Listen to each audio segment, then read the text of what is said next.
Welcome to the Banker Lamp. Please enjoy the video. In this video, I will explain how to play Spirit Island. This cooperative game challenges 1 to 4 players to defend their island from invading colonizers. We will start by setting up the game board, placing the island tiles, and preparing the invader deck. Each player then chooses a unique spirit, taking their spirit board, power cards, and presence tokens. Let's get started. During the spirit phase, you gain energy and choose a growth option from your spirit board.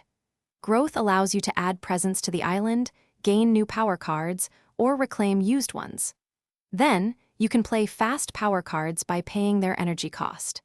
These powers resolve immediately before the invaders take any actions, allowing for proactive defense and manipulation. Next is the invader phase, where the colonizers expand their presence. They explore new lands, build towns and cities, and then ravage existing areas, potentially damaging the island or your presence. After the invaders complete their actions, it's time for your slow power cards to resolve. These powerful abilities often have a greater impact, but require careful planning for maximum effect. You win Spirit Island by achieving a victory condition, typically by destroying all invaders or reaching a certain level of fear.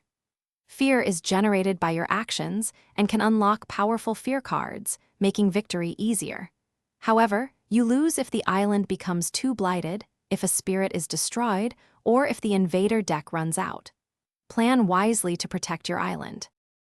Thanks for watching. If this was helpful, leave a like and consider subscribing. See you next time.